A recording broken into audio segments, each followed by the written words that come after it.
But one day, the cats returned to find that all the people had gone. They waited, but no one ever came back.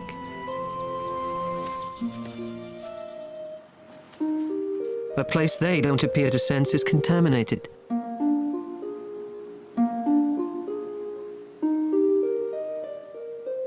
But as radioactive as it is, there are no more pesticides, no industry, no traffic.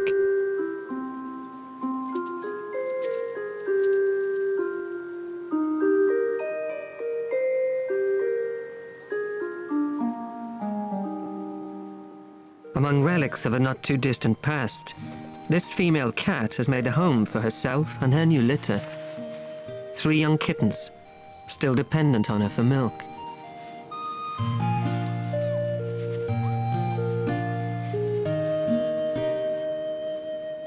She was born here too, 3 years ago.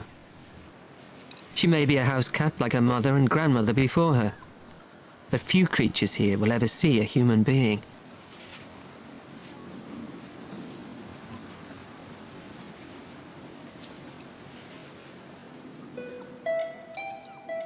Inside the house, life goes on as normal. But outside, nature has started to make changes. With the people gone, nature is beginning to win back this land. The relentless growth of the encroaching forest is gradually reclaiming the untended gardens.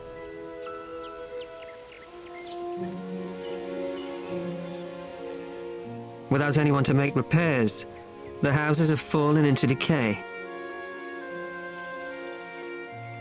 And as the forest slowly creeps in, so do the wild inhabitants, creatures that the people are so determined to keep out. Among them are brown bears, absent here for over a century, and until recently confined to forests many miles away. 2 young brothers, who have left their mother not long ago, and are trying to find their own way in the world.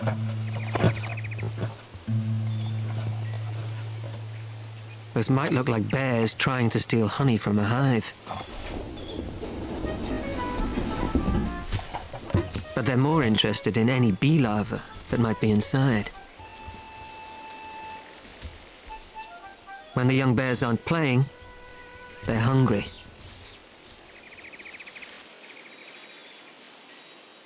Nearby, there's an apple orchard. The trees here still produce a great deal of fruit, and the bears are keen to take advantage. But his climbing days are numbered. He's far too big for this kind of thing, and there are much easier ways for a bear this big to get apples from a tree. Like brute force.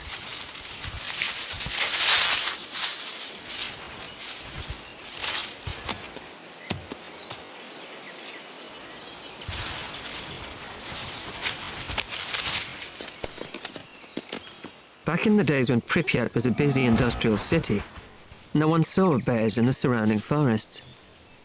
But in the years since the people abandoned this place, they've started to reappear. For them, this place has become an unlikely sanctuary. They pass through the zone and its villages, and into the forests beyond its borders.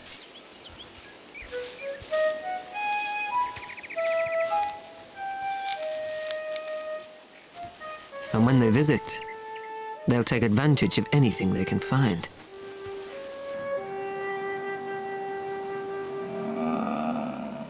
The scent left by the cat lingers around the gap where she goes in and out.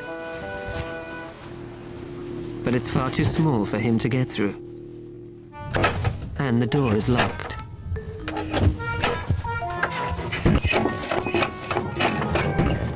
But not for long.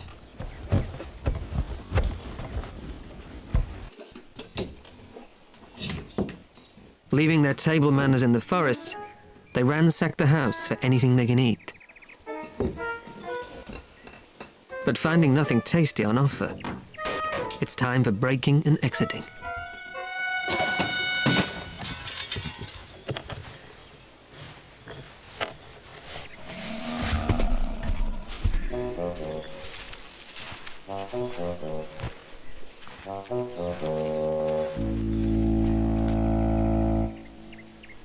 And it's not just bears that have discovered a ghost town can make the perfect sanctuary.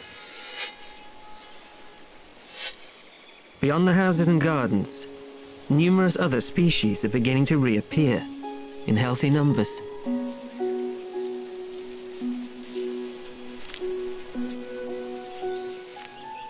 Among them are elk and deer. Both would have been hunted so close to human habitation, but not anymore.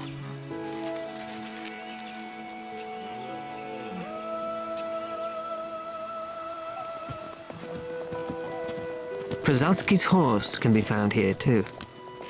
Incredibly rare. They're the only true modern descendants of the original wild horse. They were introduced here in 1998 because the exclusion zone had started to show signs of becoming a natural sanctuary for other species. To everyone's surprise, as houses and roads disappeared beneath a miniature forest, Mother Nature began to reclaim this place from the ground up. Plants flourished and provided food for insects. The food chain was gradually re-established with such extraordinary diversity that it stunned the scientists. What they saw was nothing like the nuclear desert they expected. They even found endangered species, over 40 animals that were listed as protected.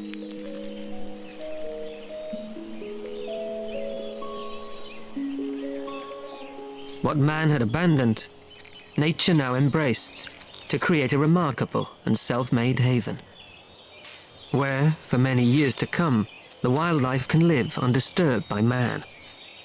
From the smallest pollinators to large grazing species, and even predators like the wolf.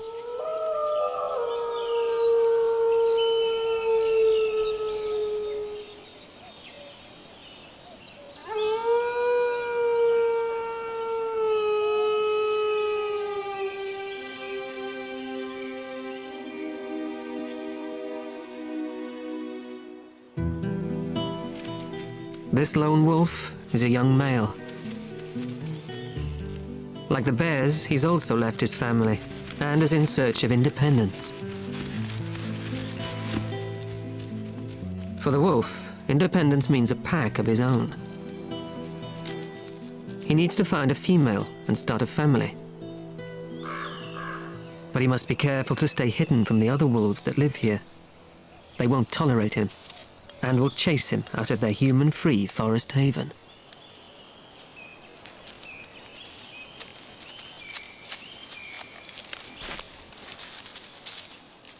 Every acute sense he has is now tuned into his environment, sensing any signs of danger.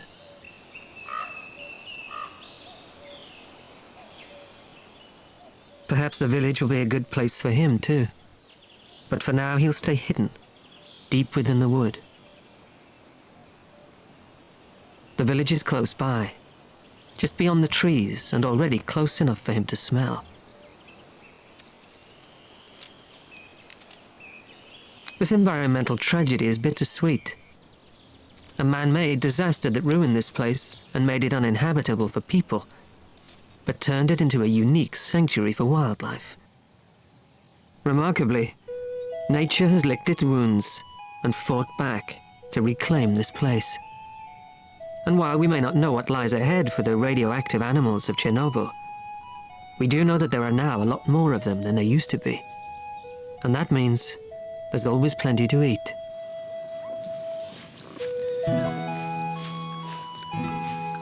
Back at the old house, the kittens are almost weaned. And that means she must leave them alone while she makes frequent hunting trips to bring back food.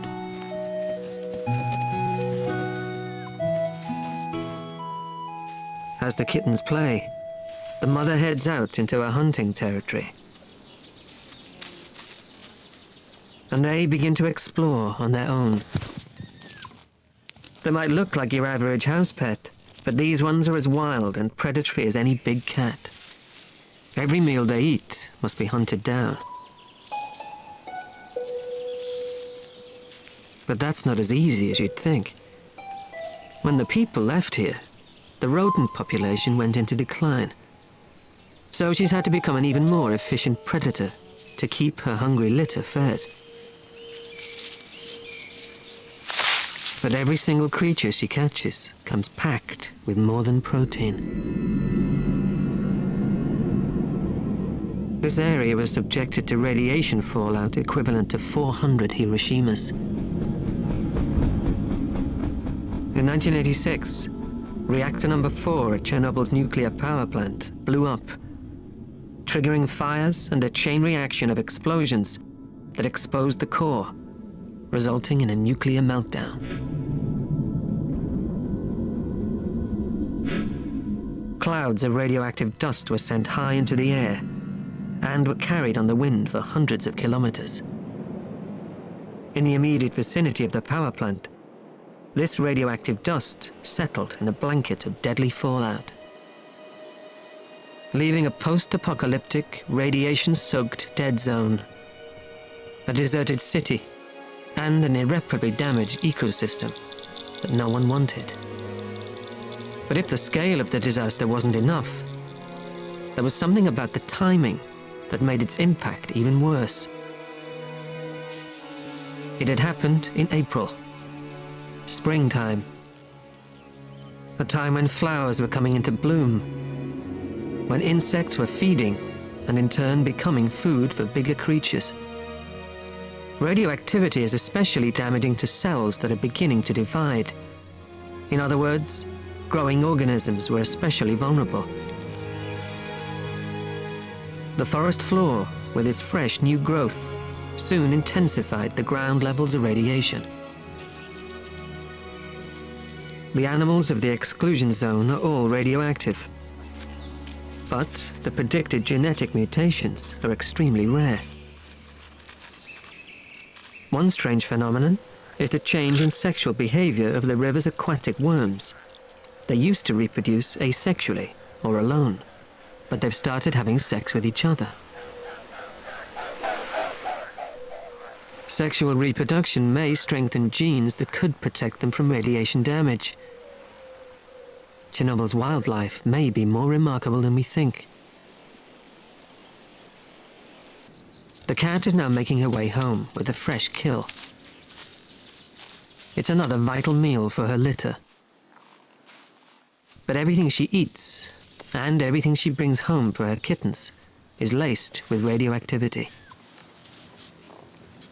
For their size, rodents contain higher doses of radiation than larger mammals.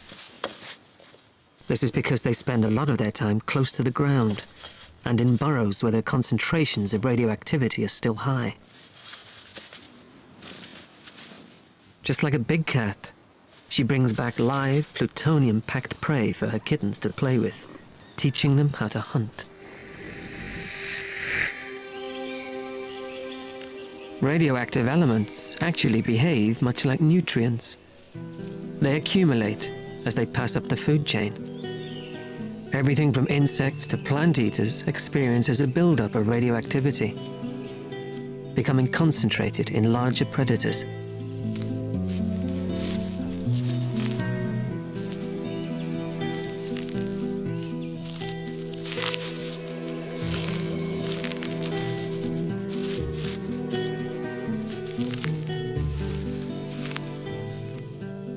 Like the cats, the wolf gets a dose of radiation every time it feeds on plant-eating prey.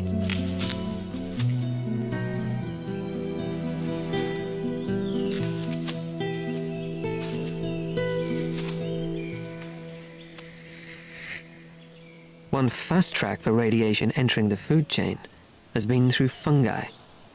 Along with bacteria, they are nature's most prolific decomposers, so their role in circulating radioactivity through the environment is crucial. They absorb radioactivity just as they would nutrients, directly from the ground. Wild boar now thrive in the zone's forests. Their favorite food is mushrooms, and they can absorb over 30 times the safe levels of radioactivity during the peak growth season.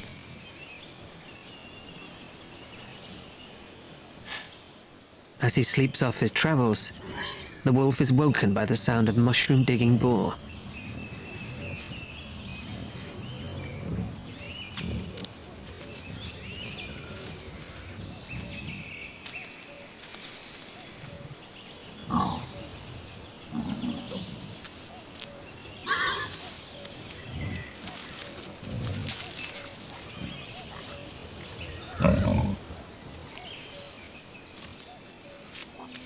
Wolves prey on wild boar, but he's alone, and if he breaks cover, he'll be taking on an entire herd.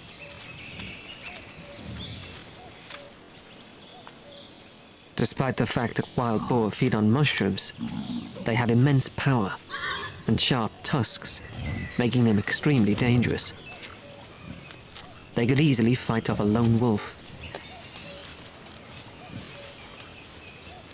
He keeps quiet and stays hidden, waiting for an easier opportunity.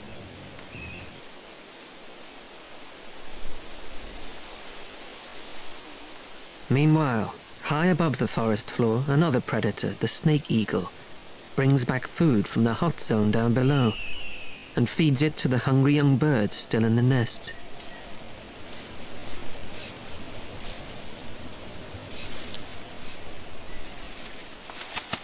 There are now 270 different bird species nesting in the exclusion zone, and 180 of them are now breeding intensively. A spontaneous animal population boom in a city purpose-built as a great human achievement. To really understand why this place has experienced such an extraordinary resurrection as a refuge, it's important to realize how significant its demise was.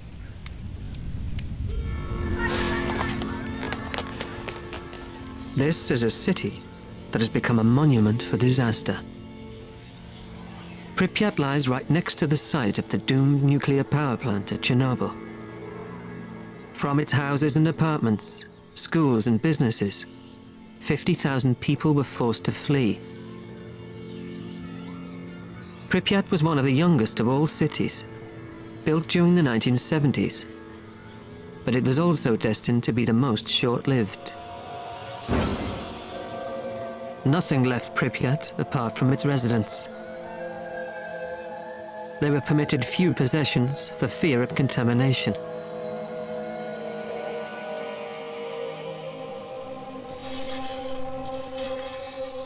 And as the rain poured down just days after the disaster, it brought even more radioactive dust back to the streets of the abandoned city.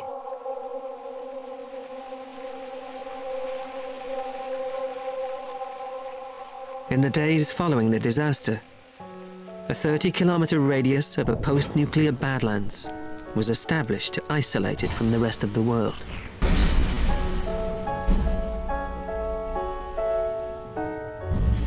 This is the most contaminated land on the planet, land that will take thousands of years to become healthy again.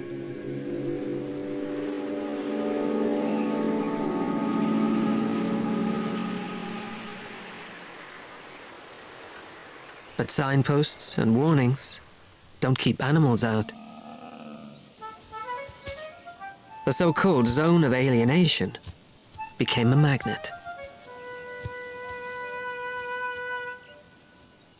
But the legacy of its human past will influence the way the wildlife survives here for many years to come.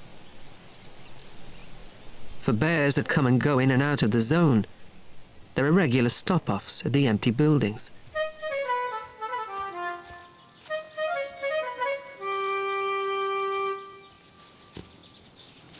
Bears are inquisitive animals, and these old houses often contain something worth eating.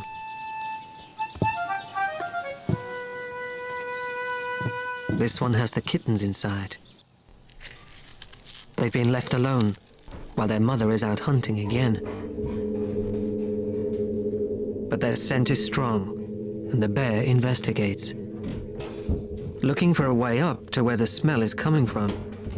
There's a stroke of luck for the helpless kittens. An old pot of jam.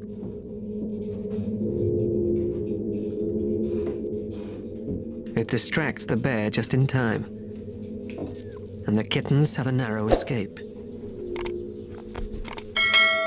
With the bear gone, the house is safe again. And the kittens continue to explore.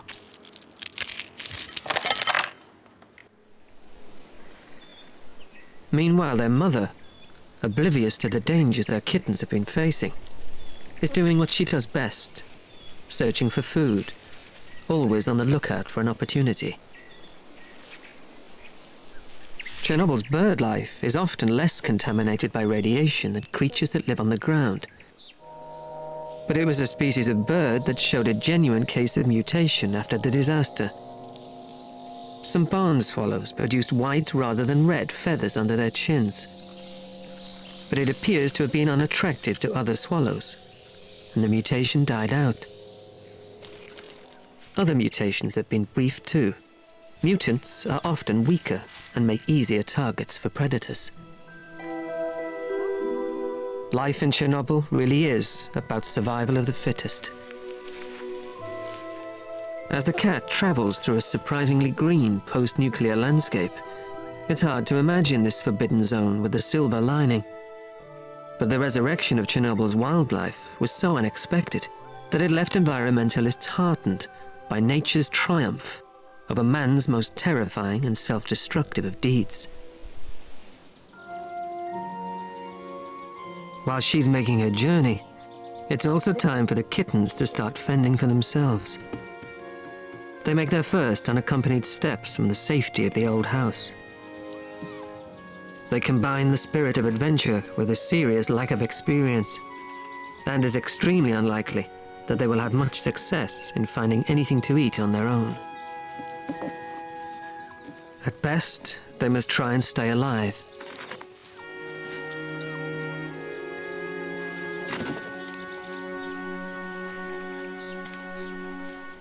For the mother cat to have survived here, she must know where to hunt for food and how to stay out of trouble. She'll often take advantage of hunting in a confined space. Such a strategy takes her into the derelict buildings that were once the schoolhouse.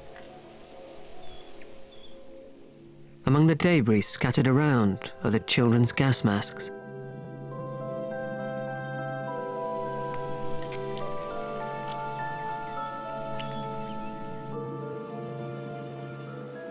Everything here has been left to gradually succumb to the sublime decay that only time can bring.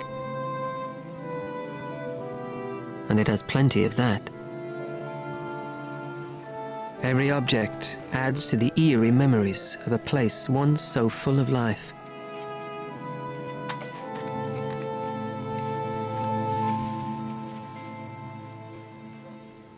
Meanwhile, our young ones are still heading further away from the safety of the house.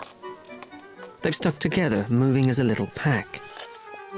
But without their mother, they've no sense of the danger they may be heading into.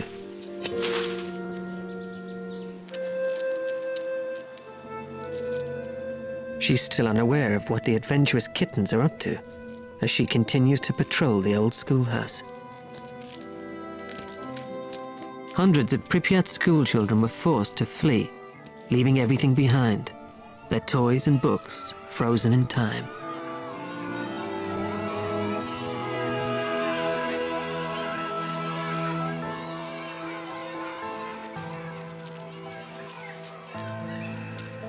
She scours the gymnasiums and kindergarten playrooms. These old buildings have remained a stronghold for the rodent population, with plenty of places to make a nest.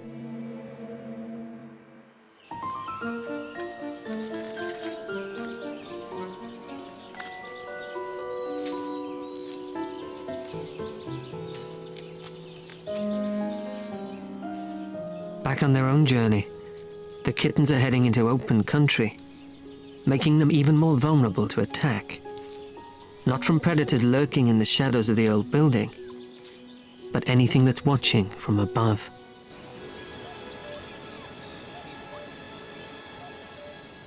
One of the most successful of hunters that now inhabit this place is the bird of prey. There are so many small mammals here that they've become incredibly successful.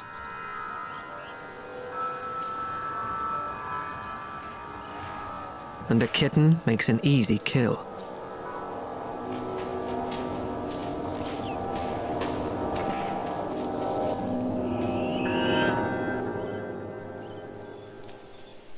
As one of her kittens becomes prey, their mother is about to make her own kill.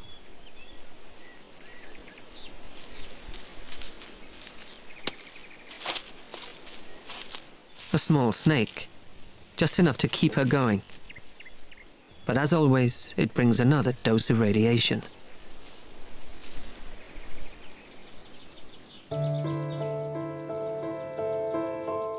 After her journey, she's finally returned to the old house to check on her kittens. But she soon makes a disturbing discovery.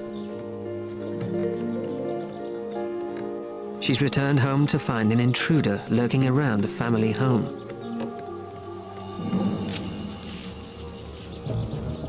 The lone wolf has finally reached the village and is starting to explore. The forest wolves seldom venture this far into what was once the human world. They're far too wary. But for our wolf, that could be an advantage. He must keep hidden from the other packs. And this might be just the place to do it. They play hide and seek through the fallen timbers of the old barn. This is her territory, and she knows every inch of it well. She manages to keep one step ahead of him. She needs to find her kittens before he does.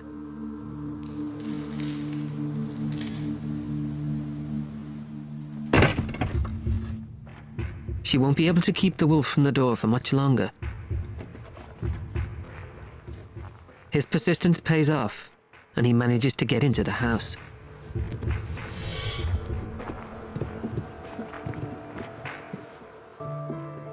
If they stay high, he'll never be able to reach them. The mother cat leads by example and keeps her nerve. While she's here to watch out for them, they'll have the best chance of staying alive. Eventually he gives up the search, but he's found a new home. Next, he'll need to find a mate. While he's gone for now, he'll almost certainly be back. His arrival means they must leave. She's down to 2 kittens now, and she can't risk losing another one.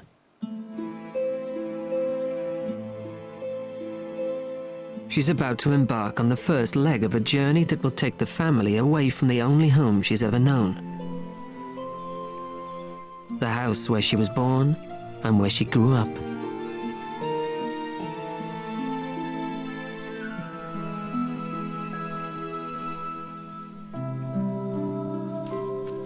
She gathers the young kittens, and together they leave the old house for the last time, never to return.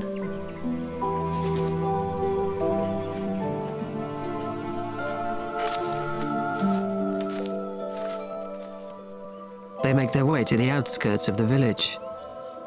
They're heading towards the forest, a place she's been many times before. But it's a strange and unfamiliar world for the kittens.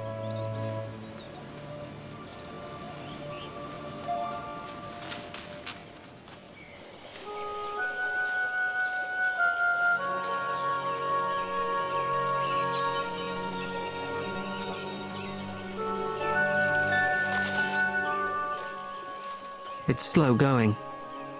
The wood is full of huge obstacles for the small cats.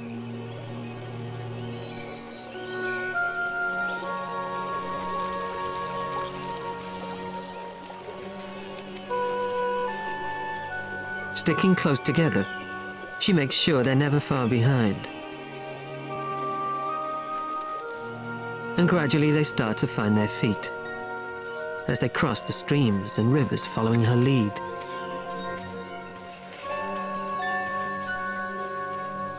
Even the thinnest branch makes a useful bridge.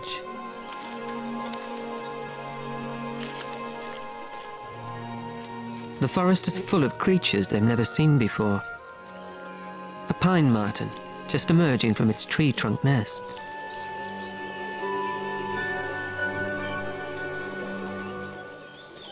Almost immediately the people left this place, it began returning to nature. Secretive creatures started to reappear. And this forest is now as vibrant and full of life as any jungle. After dark, the forest changes hands as the nocturnal creatures of the wood emerge.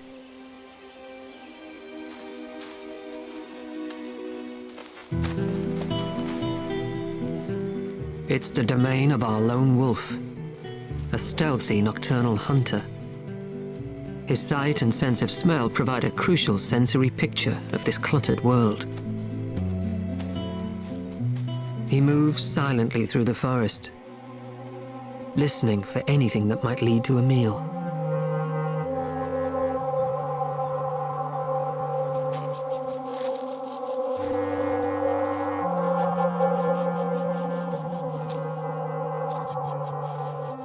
Soon the telltale sound of a wild boar breaks the silence. Now he'll use his natural stealth to pursue it, moving silently through the tangled undergrowth. The wolf can sense this is a lone boar. He won't have to miss out again. So he picks up the pace and begins his relentless pursuit.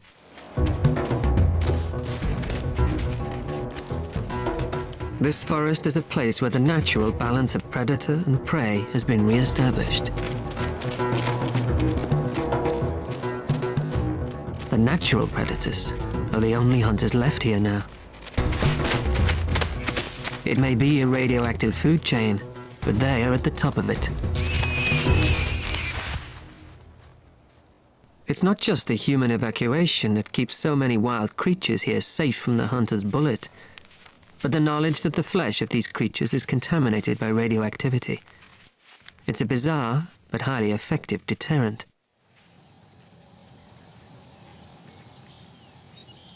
As dawn begins to break through the trees and drives the shadows away, the wolf loses the advantage of darkness. He's lost his kill to his rivals, the bears.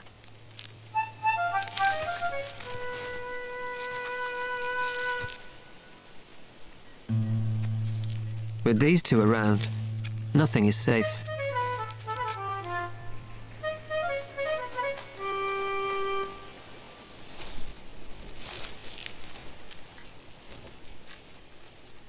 Daylight is also the best time for the cat to move with her family.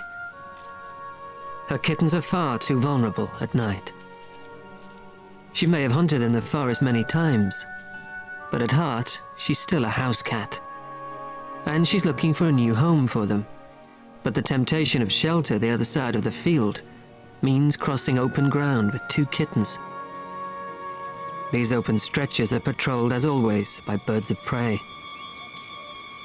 Once again, the kittens run the gauntlet. But this time, all make it safely to the other side.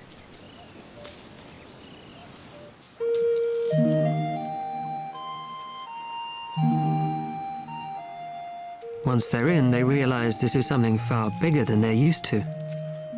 It's a cattle shed, part of an old collective farm.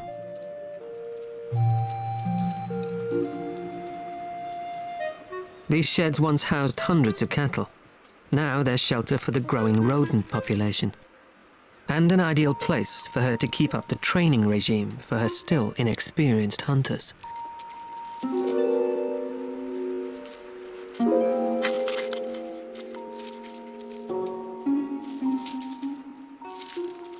All this new activity has attracted some attention.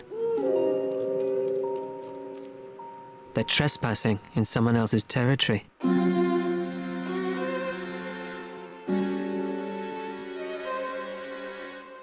The owl has been watching the cats from the moment they set foot in here. Suddenly the cats aren't the hunters anymore. The kittens are in grave danger. So once again she gets them out of harm's way. And the owl seems to let the matter drop. But this is clearly not somewhere they can settle. So they move on. Back deep within the wood, the wolf is recovering from his night of hunting.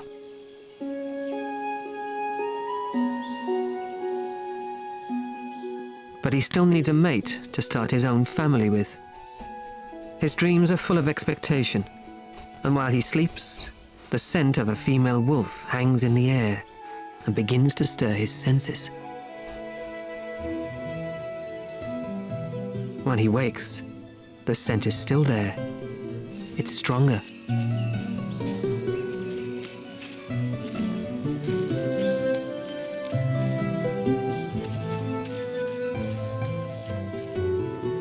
Now he's tracking again, not to hunt this time, but to find a female. He'll court her, following the scent and getting the odd glimpse. Back by the edge of the lake, the cats have found somewhere else they might be able to make into a new home. The kittens are already exploring inside. It's a stimulating environment, a maze of rafters for playing and honing their skills in climbing and agility. And they seem to have reached here just in time. Outside, a storm is brewing. But like everything else here, this one brings more than rain. First, the wind picks up. These winds carry radioactive plutonium as they gather up dust from the contaminated ground. It hangs in the air and is inhaled by everything that breathes. When the rain starts to fall, it brings this radioactivity back to Earth again, and it sticks to every surface it drenches.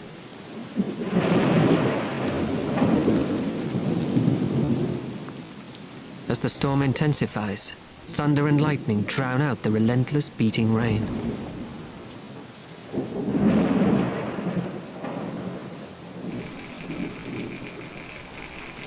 But at least the cats are safe in here. As safe as houses. It doesn't rain here for weeks on end. The wood becomes dry like a tinderbox, and the lightning strike can easily start an inferno. Their new home is short-lived.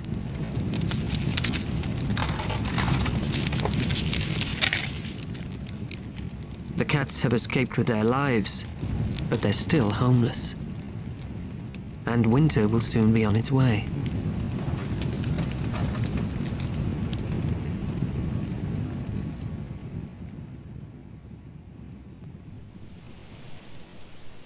It's another setback in her search for a home. Somewhere she can settle her kittens before it's time for her to leave them on their own for good. For now, she'll have to keep the family on the move.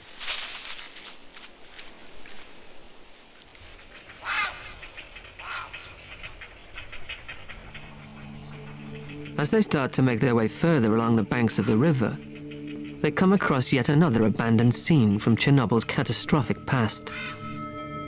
The rusting remains of what appears to be an old harbor. Many of these boats were used in the cleanup operation after the explosion, bringing in vast quantities of sand that were poured into the flaming reactor. After the disaster, they were simply left here for fear of spreading contamination to the outside world.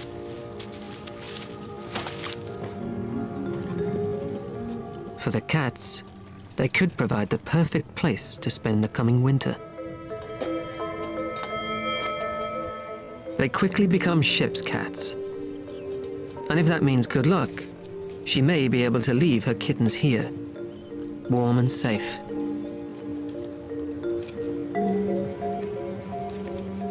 Her time looking after the kittens is almost over. Soon she will have to leave them for good. They are the latest generation of feral cats born in the ghost town of Chernobyl, where year after year passes with only the seasons to make changes to the landscape. As summer finally comes to an end, the forest and its creatures start preparing for autumn, a time when thoughts turn to hibernation. The two bear brothers have had a good summer. They've eaten well, and they've grown in size. The forest streams provide the perfect place for them to bathe.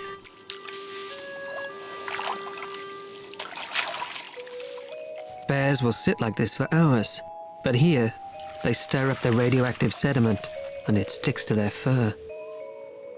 And during the winter hibernation, they're exposed to more radiation as they move underground. As they excavate the earth to build their dens, they uncover the shallower soils where most of the radioactivity is still stored.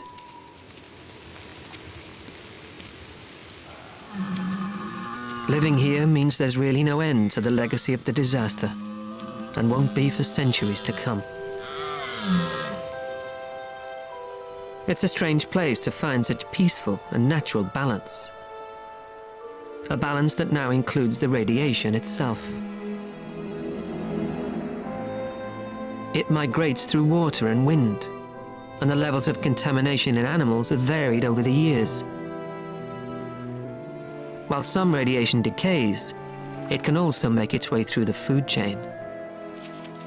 Down by the banks of the river, the old boat is still home to the growing kittens.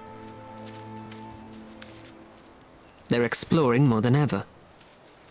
But as they venture out alone, they still seem to be getting themselves into more trouble.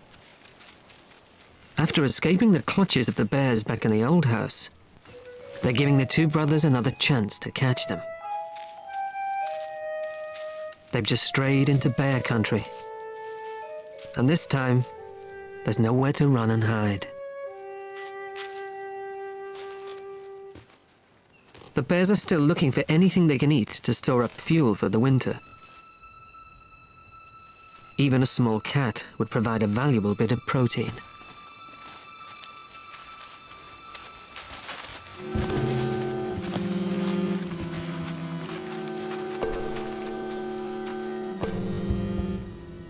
Yet again, the kittens make the wise decision to gain height. Their 9 lives are fast running out.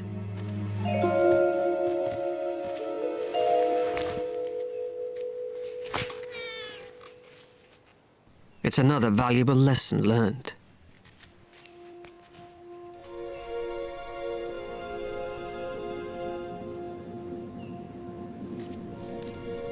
As winter sets in and the temperature drops, the zone is transformed by a pure white blanket of snow. In contrast to the city, choked with vegetation, the forests of this exclusion zone are a spectacular and natural wilderness.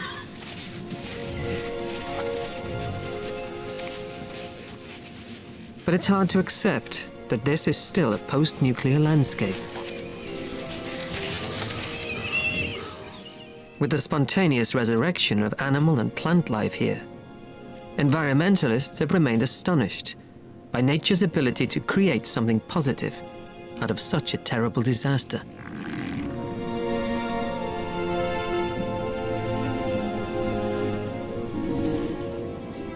But this natural balance might only be part of the story. The long-term effects of living somewhere so radioactive are a matter of debate. There's still no agreement as to what diseases other than cancer exposure might cause. And there are fewer cases than expected.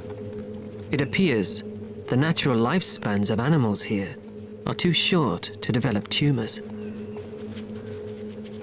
But the future of their genetic health will remain controversial for many years to come.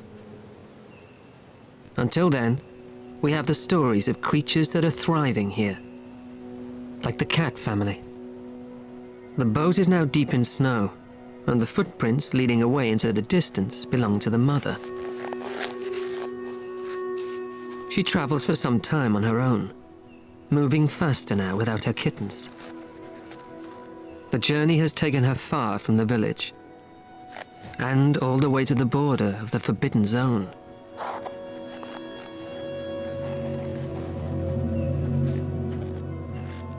As she crosses from the radioactive world that has always been her home, she leaves Chernobyl to encounter a new and alien world.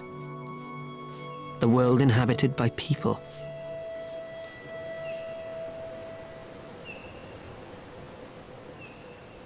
Back deep inside the zone, there's a change of ownership at the old house. The wolf has taken over this territory. Independent at last.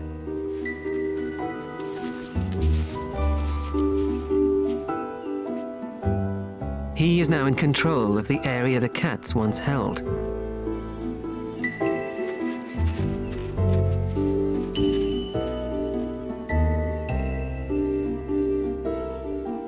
But the lone wolf is not alone anymore. He settled down with his mate. And it's here they'll bring a new generation of Chernobyl wolf cubs into the world.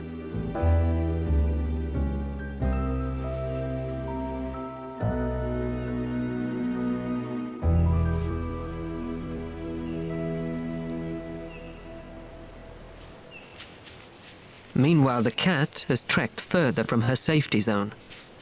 With the worst of the winter still to come, she will need to find shelter. Somewhere safe from the elements, and where she can still hunt.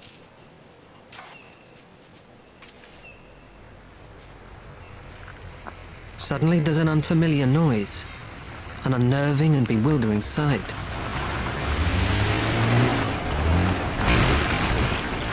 The world she's entered is full of dangers she would never have faced in her radioactive sanctuary.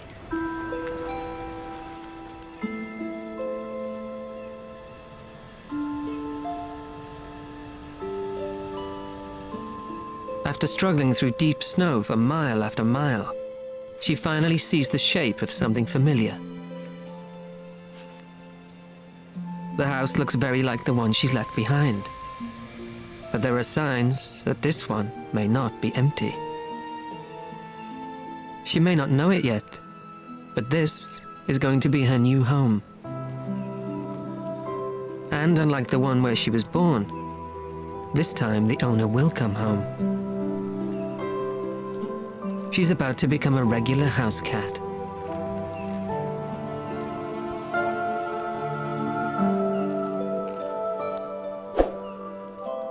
For a while she sits and waits, wary of going inside.